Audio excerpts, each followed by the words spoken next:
안녕하세요. 가치 투자를 추구하는 가트로의 사무엘 정입니다. 지난주 증시 또한 2주 전과 같이 혼란한 장이었습니다.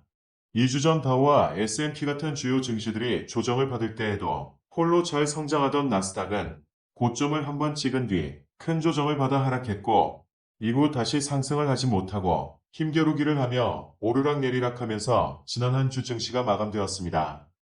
반면 2주 전 힘을 못 쓰던 S&P 500 지수, 그리고 우리나라의 코스피 지수는 지난 한 주 그래도 선방하며 조금씩 상승하는 모습을 보였습니다. 이러한 차이의 이유 중 하나에는 미국의 주요 상장 회사들의 실적 발표가 원인이 된 것으로 보입니다. 특히 지난주 발표가 많았던 금융주들이 JP모건을 시작으로 예상보다 양호한 실적들을 발표하면서 증시의 상승을 이끌었습니다. 반면 나스닥의 대표적인 주식 중 하나인 넷플릭스의 경우 매출액의 예상치를 조금 상회했지만 순이익의 경우 예상치에 크게 미치지 못하면서 발표 직후 약 10% 가까이 하락하기도 했습니다. 물론 지난 월요일 나스닥의 큰 상승과 큰 하락에 영향을 미친 테슬라의 하락 또한 나스닥의 조정에 영향을 준 것으로 보입니다. 지난주 증시의 혼조세는 비단 실적 발표만의 영향은 아닙니다. 최근 경제지표 캘린더를 말씀드릴 때마다 언급하지만 미국의 확진자 수가 계속 급격한 증가를 보이고 있습니다.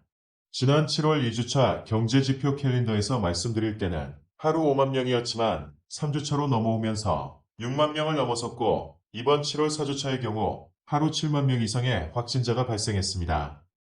이러한 확진자 수의 증가세는 증시에 불안감을 주었습니다. 하지만 이번에 코로나 백신을 개발하고 있는 모더나에서 항체를 만들어내는 것에 성공하면서 코로나 해결에 대한 기대감을 주었습니다. 이렇게 모더나가 백신을 만들어낼 수 있을 것이란 기대감과 그전까지의 코로나 확진자 증가와 더불어 백신의 개발뿐만 아니라 보급까지 이루어지는 시간이 오래 걸릴 것이라는 불안감을 동시에 가지게 되었습니다. 경제 지표들과 여러 뉴스들 또한 시장의 혼란을 가중시켰습니다.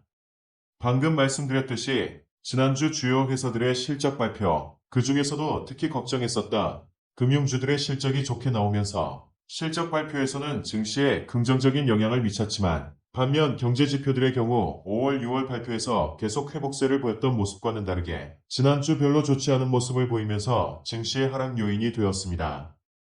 또한 금요일 이루어진 이후 정상회담에서 코로나19 회복 기금이 이루어질 것이라는 기대감이 있었지만 예상과는 다르게 빠르게 채택되지 않고 회의가 하루 더 연장이 되면서 증시에 적용이 되지 못했습니다. 결론적으로 유럽의 코로나19 회복 기금은 무산되었지만 이번 주 일요일에 결과가 나왔으므로 이번 주 월요일부터 증시에 영향을 미치기 시작할 것으로 보입니다.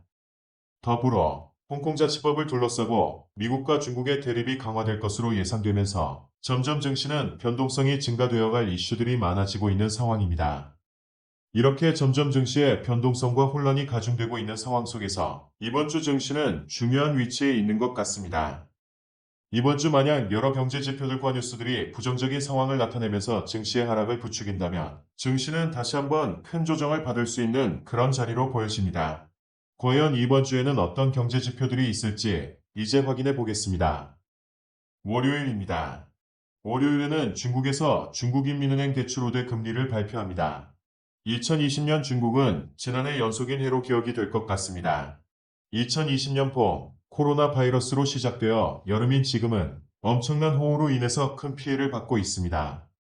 현재 수재민만 2천만 명이 넘어가면서 이제 막 2020년의 절반이 지나갔음에도 연속적으로 안 좋은 상황들이 이어지고 있습니다.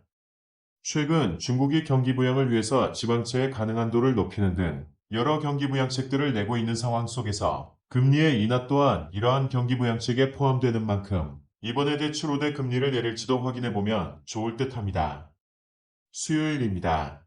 미국의 부동산 현황을 알려주는 지표 중 하나인 미국 기존 주택 판매 지표는 수요일 11시 발표가 됩니다.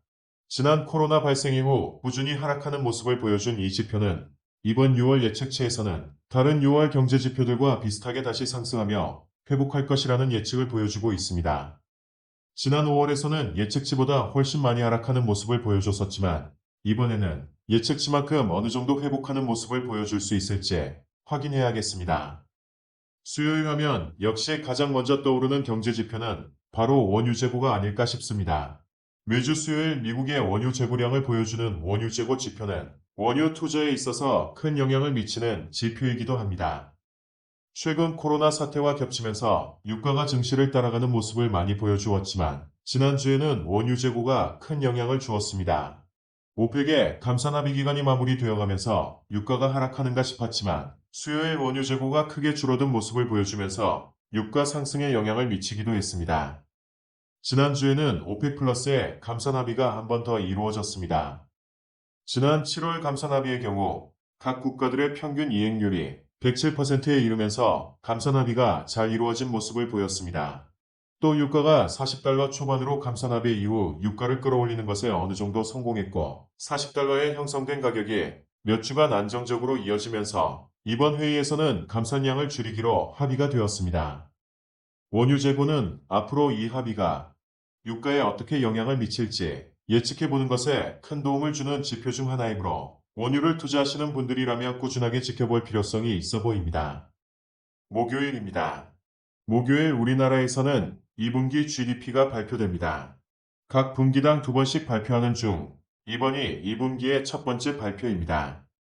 코로나 사태로 인하여 1분기의 경우 첫 발표가 1.3%, 두 번째가 1.4%를 기록하면서 이전에 비해서 확연하게 안 좋아진 모습을 확인할 수 있었습니다. 물론 예측치보다는 훨씬 선방한 모습입니다. 이번에는 2분기 발표입니다.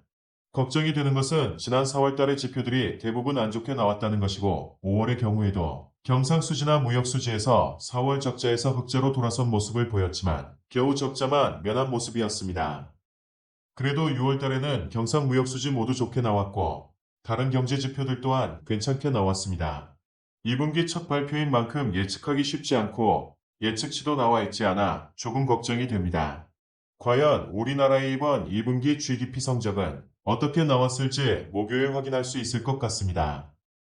매주 수요일에는 원유 재고가 발표된다면 매주 목요일에는 미국의 고용시장 현황의 단편을 보여주는 미국 신규 실업 수당 청구 건수가 발표됩니다. 이 지표는 가장 빠른 주요 고용 지표이므로 미국의 고용시장에 문제가 있을 때 가장 먼저 이상 징후를 보이는 지표이기도 합니다. 이 지표는 요 몇 달간 빠르게 회복세를 보였습니다만 최근 한 3에서 4주간 그 회복세가 크게 둔화된 모습을 보였습니다.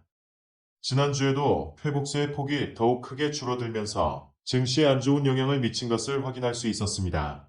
이제는 하락세가 거의 끝나가는 것처럼 보이는 가운데 이번 주에는 과연 어떤 결과가 나올지 확인해 봐야겠습니다. 금요일입니다. 수요일 미국의 기존 주택 판매 지표가 발표된다면 금요일에는 미국의 신규 주택 판매 지표가 발표됩니다. 코로나 발생 이후 꾸준하게 하락한 기존 주택 판매 지표와는 다르게 지난 4월 예측치보다 좋은 발표를 하더니 5월부터 본격적인 반등을 보여주고 있는 신규 주택 판매 지표는 이번 6월 발표 또한 예측치가 크게 상승한 모습을 보이고 있습니다.